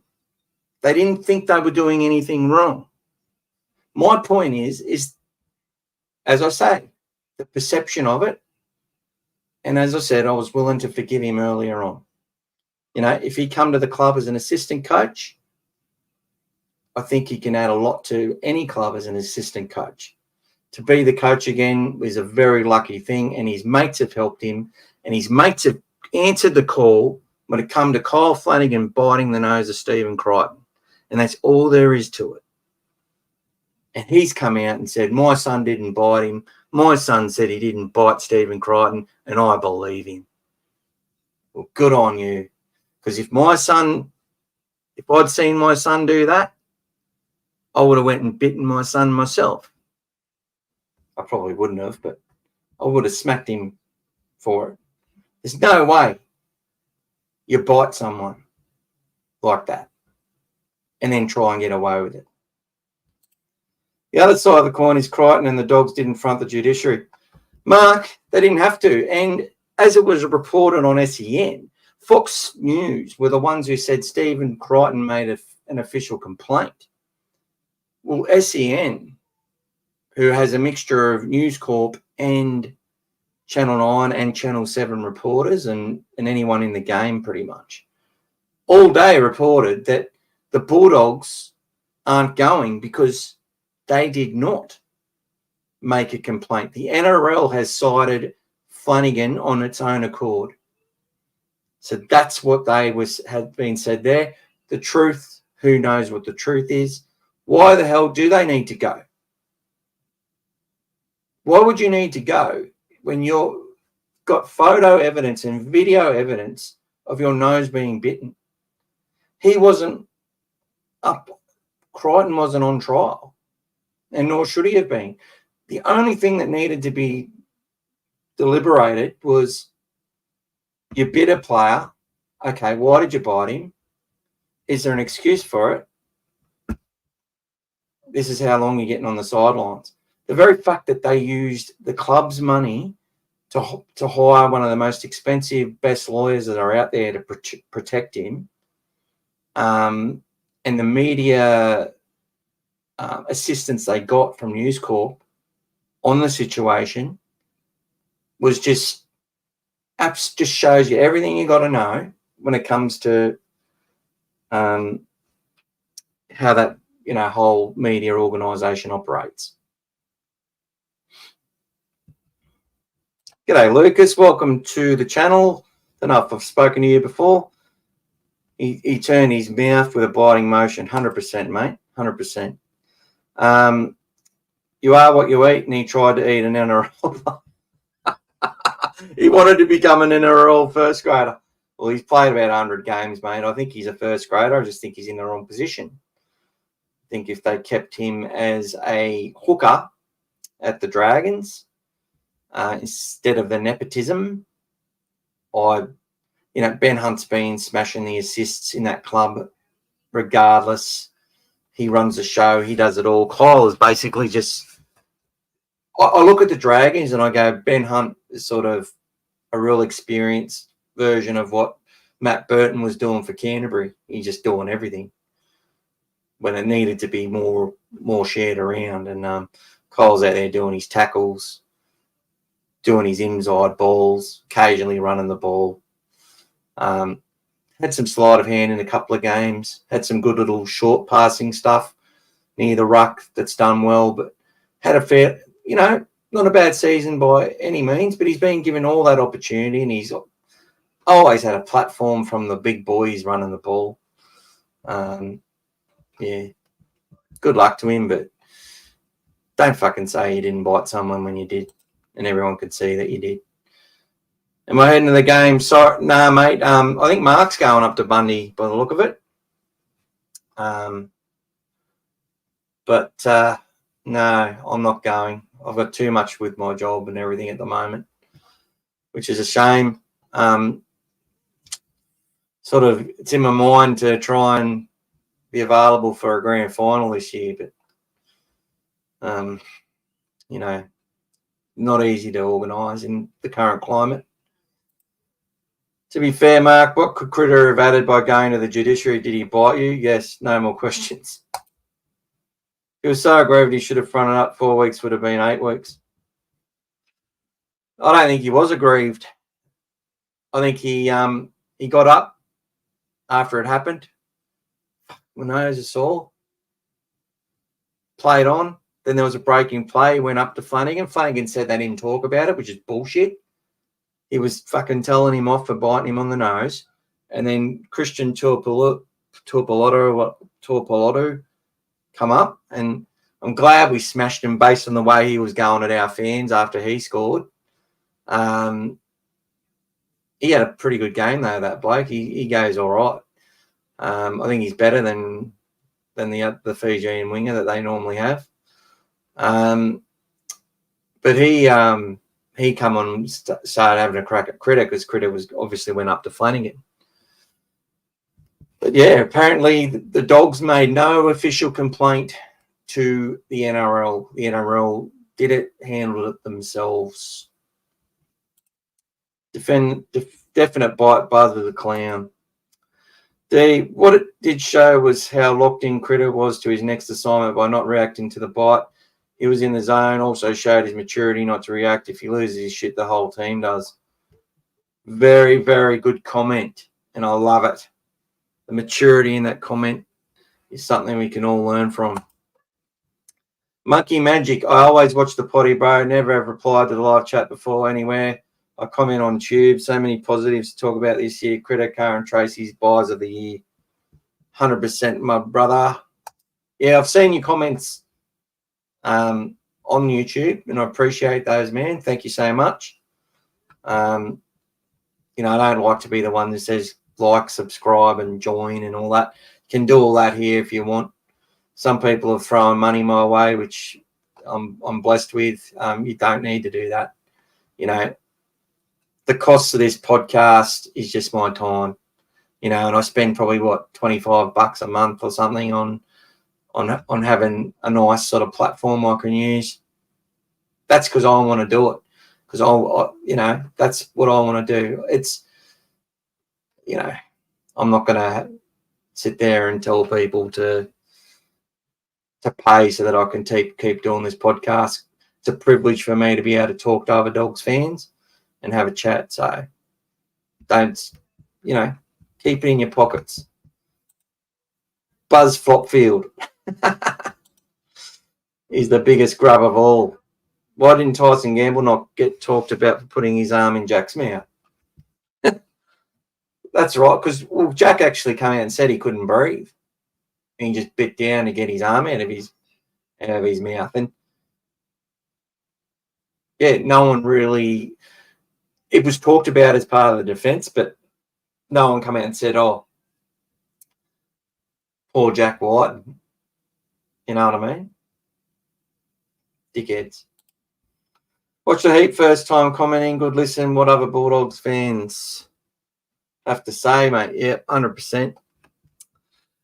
So there you go. We've covered a fair bit in regards to that. We've looked at all that, but let's give a shout out to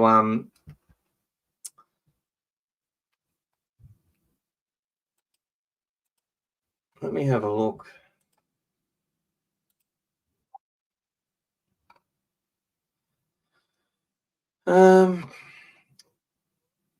Yeah, so it was fake news today that the dude was coming to us.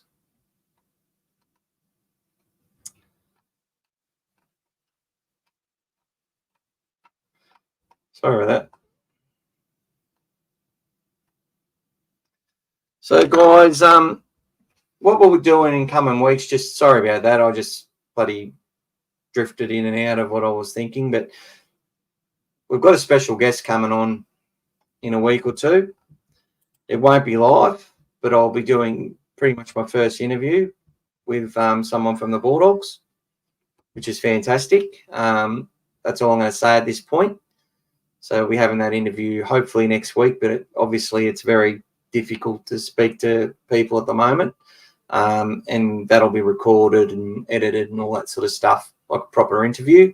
So I'm really looking forward to that. So that's something to for the Dogs, for you guys to take away from and have a listen to. It's all about the club and where we've come from and where we are and all that sort of stuff. And there'll be some insights in there as well, which I'm really looking forward to being a part of. So that'll be coming up. Also thinking of doing our basically from 1980, from the 79-80, a lot of the Bulldogs era, pretty much since I've started watching the game. And this is my thing, so I can do it my way with my cutoffs. But naming our best squad and voting for who our top 17, even though we didn't have a top 17 back in the 80s, I think we can make the rules up for whatever we do. So we'll give a number of options. I'm just going to give my options. But before I come up with them, tell me, positionally, who are some of the best players that have to be considered for our best 17, from 1980 through till 2024. And, I pretty much know, I'm going to cut it down to 5 fullbacks. So all the single positions will have 5 players. Players where there's 2 positions, there'll be 10 positions up for grabs. So you'll have 5 locks, 5 halfbacks, 5 5/8s, 5 fullbacks, 5 hookers. And then for the bench, I'll try and I don't know how I'll do the bench, but we'll see how that works out. But I just think it'll be good to see what everybody, all the different generations people come from and how much buy-in you get in around that and who everyone's heroes were and stuff like that. Heading to the game live down the road from Salter Oval. Can't wait to watch the mighty Bulldogs for the first time this year. Yeah, I wish I was there, mate. My sister lives a good night scrub, so I should have went and stayed at her place and had a visit and then headed the 45 minutes to Bundy from there, but just hasn't worked out, been too busy. Mark's looking forward to seeing how I go as an interviewer. Probably bit of tongue in cheek there, Mark, but yeah, I'm sure I'll be fine. Considering I know the questions that I'm going to be asked, there has to be a bit of prep work done, where a lot of this is off the cuff, and it'd be more of me asking a few questions, probing a little bit. But the main person you're going to hear is the person that is going to be appearing or speaking in the interview. And I will put this podcast that I do, it'll be pre-recorded and it'll be put onto Spotify and all the major podcasts as well, not just YouTube, which is what I've been sort of focusing on recently. Yeah, 5 in each, big can of worms. So there you go. Just for an example, I was thinking for fullbacks, I was thinking Mick Potter, Greg Bretnell, Luke Patton, maybe Ben Barber even. Because forgetting who the player was or what they did outside doesn't matter. And maybe Rod Silver. They'd probably be my 5 fullbacks that I would nominate. And I'd get you to choose one out of those 5 and vote on one of those 5 to see who gets the fullback position. Wingers, obviously, you got the likes of Haslam, Matt Utai, Josh Addo-Carr, not Blake Wilson. Sorry, Mark, he won't be there. I'm sure he'll be in the next edition. There'll be players like, there'll be quite a few. There'll be quite a few to choose from. But, you know, you think that 10's a lot when it comes to wingers.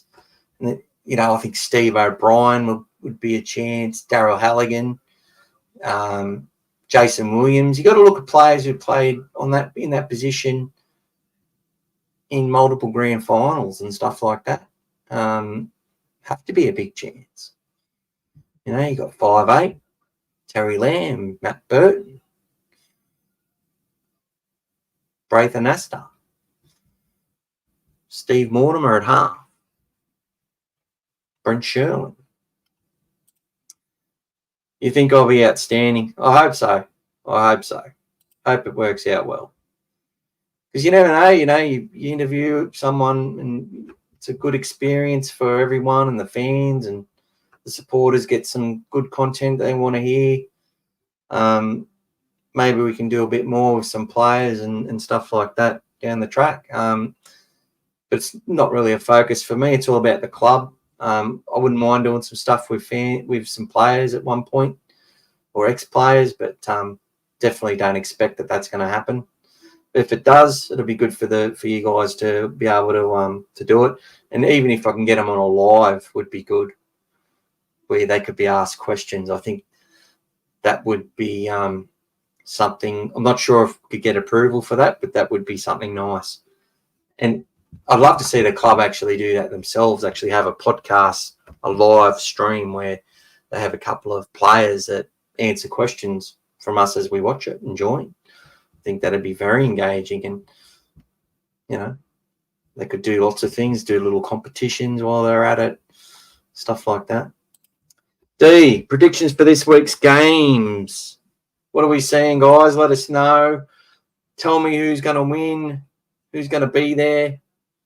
I think the Bulldogs are going to win. It's going to be wet, I'd say.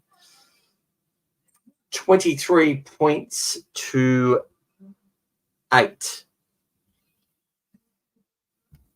I think we kick a field goal for fun. Jamie says his favourite Bulldog ever was Hazamel Magic. Definitely, mate. And one of the best moments I ever had was watching him in a dead rubber in Suncorp, where I got tickets to the game given to me at the last minute in a good spot.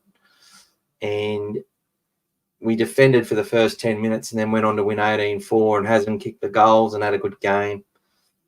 He did really well in his only Origin match. Prediction for this week's game, we said Doggies by 14. Well, I said by 13, so almost agree, Mark. Rocket Rod Silver. God, he lit the place up, didn't he, Rocket? Just loved it. Jamie says 24-12. So Mark says 14, I say 13, and Jamie says 12. So we're all in the same vicinity. What do you reckon, D?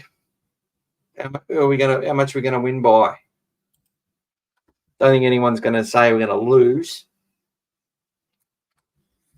Still wanted to I wanted to show you Josh Curran's stats. Bloody phenomenal. Yeah, we absolutely smashed the Dragons last week. We probably should have won by a lot more.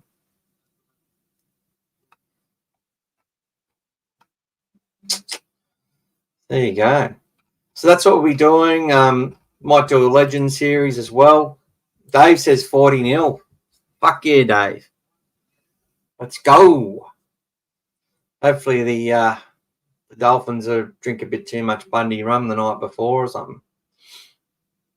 No, I think they're thinking of finals. That's what I mean. If they want to play finals, the Dolphins, if they want to play finals as the inaugural representatives of their club in the NRL with Wayne Bennett as their coach, they have to beat the Bulldogs at Salter Oval this Saturday at 3 p.m.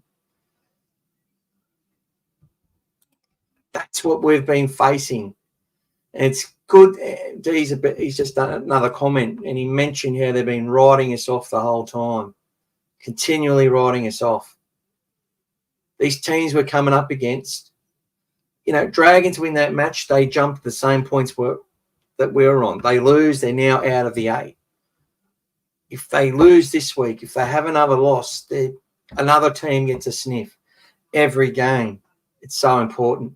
Like, finally, the media organisations have started to sort of catch on that Canterbury sort of has a huge shape on the way the final 8's going to look with the games that had to play. But the reason I've been so stressed and so conservative with my predictions and looking at the opposition and looking at what they got to play for, prior to looking at how much our Dogs team and how much our club's got to play for, every single match, going back to Magic Round, has been stressful that we need to win this match. And the team that's playing us is looking at us saying, we've got to beat the Dogs to make the finals. And it's been all the way up. Cowboys, a little bit different because they had all they were the last team to have a bye, I think, and 3 of their byes were in the last 10 rounds or something, or 12 rounds. So they were sort of down the ladder, but they had 3 byes in hand. But they got to play us twice in that run home. They shouldn't have beat us up there. I still rue that. We've got to beat them at Sydney. I think we can. I think we've looked better than them. I think we play better than them.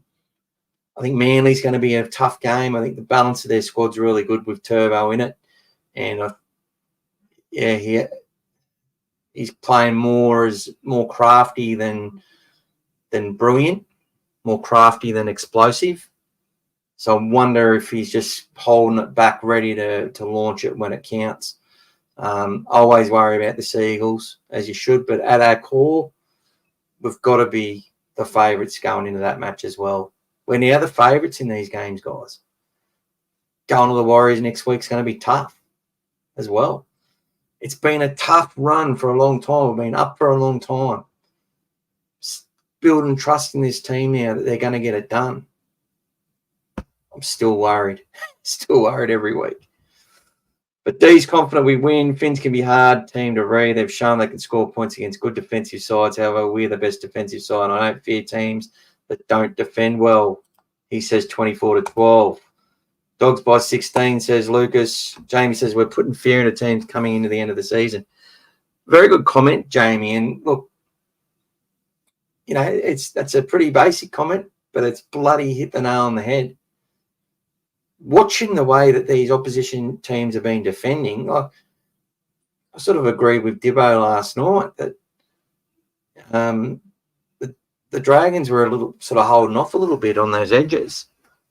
And this is what I was talking about before.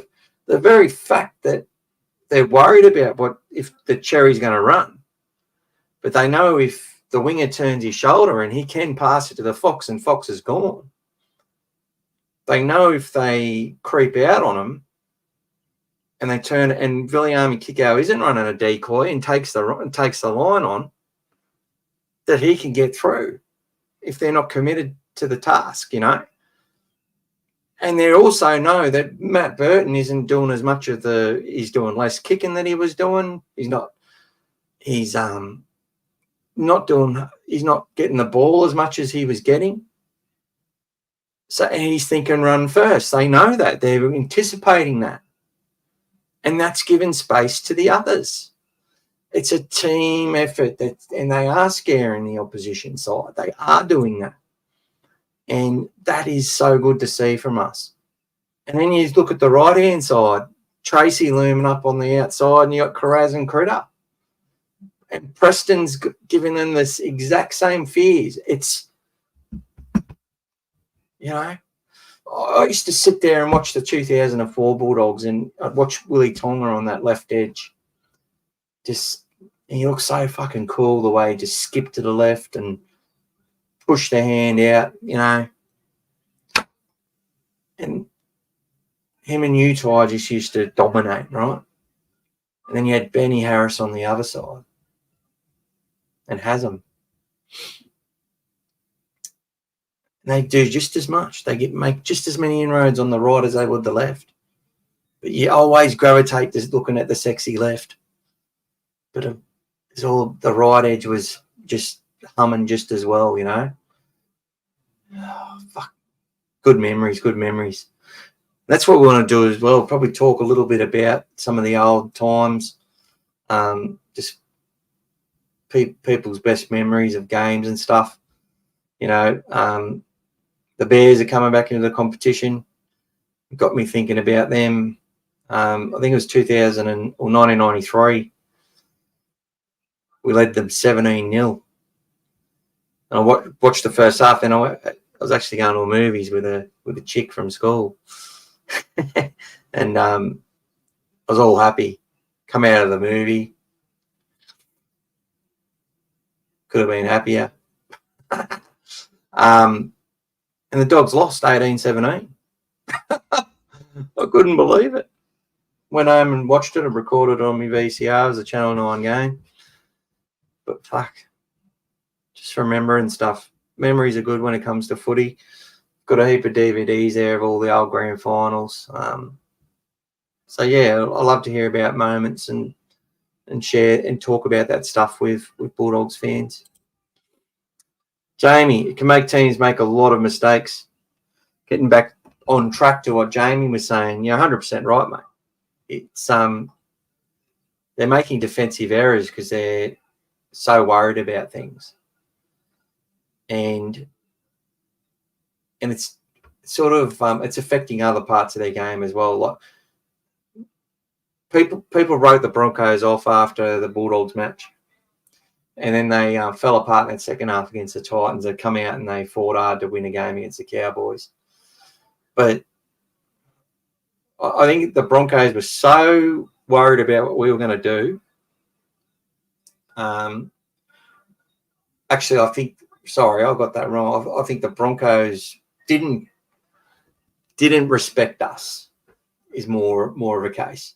I think the Dragons respected us a lot last week. I think the Raiders respected us a lot, and they'd done their homework on how we were going to do things. But we had other plays. And I said this earlier in the podcast.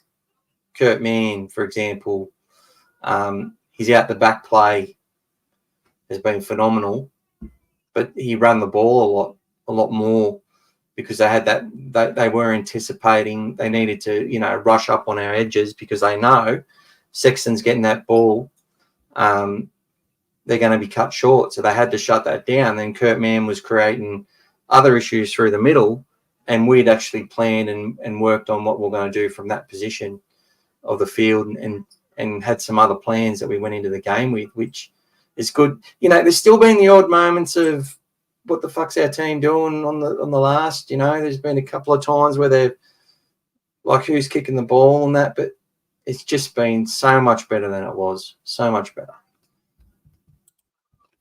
It's great to watch them defend. It's the fittest I've seen them in a long time. Yeah, well, the Billy Johnston era. That's what we're known for. That's who we are. People are saying we haven't been the fittest side for a long time, and there's lots of negative stuff said about our club and players. And look, I still defended the players.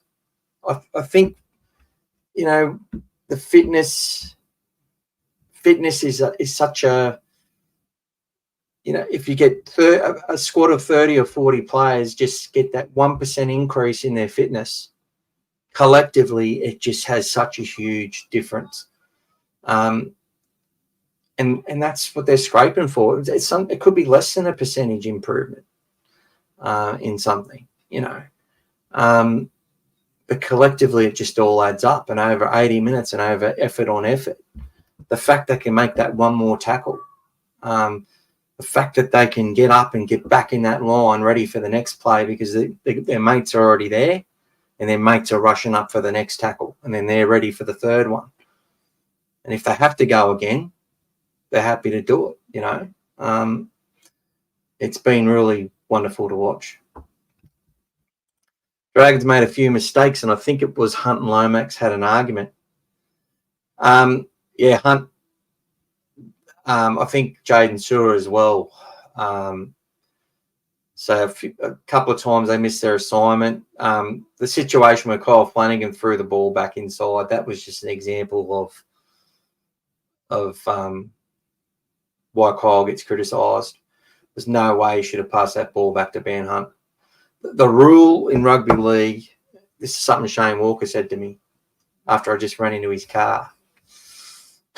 I was reverse parking and hit their car. He just popped out the dent and said, "Don't worry about it, mate." Anyway, you're Shane Walker. Anyway, he that's one of the things he said. He said, because I was talking about their great season and the players that come out of there and that, and he said their number one philosophy was keep the ball in play, pass to someone. If they're in a better position than you are, give them the ball. But the other side of that is you don't give the ball to someone who's not in a better position. And Kyle Flanagan did that on the weekend. He should have just put the ball up, said he threw the ball back to Hunt, which was horrible. Do you think TPJ is a good game against us or more of his rocks and diamonds? I realise so many fans upset he quit the Dogs. He still looks scared of defence. JMK will play well, go the Dogs. Monkey, I don't think Jeremy Marshall-King's not named. He's injured, mate, which I'm glad about because he was the one who got away, in my opinion. But in saying that, he's now getting paid more money than Reid Marnie. So there you go. Well done. He took a pay cut to leave. It was his choice to leave. He wasn't told to leave. It was his choice. He wanted to go, play under Wayne, get an opportunity. He did. Averillo, I think he'd been overpaid for a while because we had to pay overs to keep talent. And, I just don't think they showcased him really well on the field throughout that season. And I love Jake Averillo. I'm one of those people who was very sad to see him go. But saying that, he's the one we've got to target in defence. He can defend, Jake. He's got a good legs tackle. He's got this ability with the ball to change direction without losing any speed. And that's something which is so dangerous. And we have to be aware with that. But guess who else who has that in spades? Bronson Cherry. But I don't know who's the faster out of them. Jake Averillo's speed's very underrated and not talked about enough. He's one of the fastest players out there as well. But he's definitely someone we're going to target in attack. TPJ, I think Tavita hasn't made, I think he made reference to the fact that he hasn't dropped the ball or made a mistake with an offload or anything like that since he has come to the Dolphins. He's playing with intent. He's running the ball hard. He's tackling hard. He's trying to be dominant. He's trying to be aggressive. he's basically doing the stuff that if he did that for Canterbury, probably would have been a very happy club. He's a player. He's a very good player, and one that I hope has an absolute shocker on the weekend. I really do. But in saying that, I just want us to be better. That's probably the better way to look at it. We just have to be better than TPJ. One thing I know, our team ain't scared of him, and they're not scared of anyone. And that's just how they've shown it on the field. To see Bailey Hayward in a game take it like 16, 17 hit-ups in the middle, to see Harry Hayes do what he's done, yep. Work for each other, great team chemistry, 100%, brother. TPJ will get set for 10, he'll get pissed at someone or make a silly mistake in a tackle or something. Well, I'm sure they'll be trying to unsettle him a little bit, but if we see him try and do any of that working over stuff, that's the thing with Tavita. If he tries to work someone over in the tackle, the refs are they just magnetise to it, right? So he knows he can't do that. But we will see. We will see. Guys, that's been 2 hours on my own. Well, not on my own. Yous have all been here. It's been fantastic. I'm going to get going. I've still got some work to do. But love speaking to you all tonight. Thank you so much for the support and like and share and all that bullshit. Looking forward to doing a nice interview next week. I think we're going to get D on again next week. Lots of good feedback about D, and everyone who's been on the podcast so far has had really good feedback. And thank you for giving the good feedback about the fans who have come on.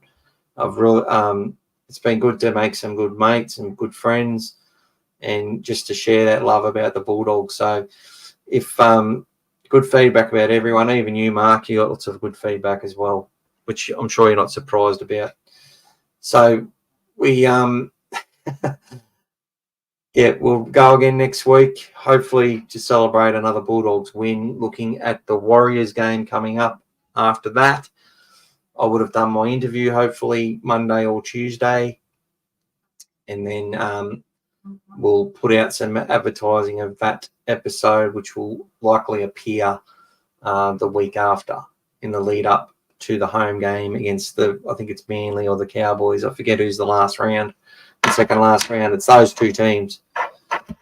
So there you go, guys. Thanks for joining. It's been fantastic once again. And I will speak to you soon. Go the Dogs. I think I've covered everything I said I wanted to cover. Hopefully I've done that. And a bit more. Been a good one, mate. Have a good night. Up the mighty doggies. You too, brother. Thank you so much. Let's go, guys. See you soon. Go the Dogs.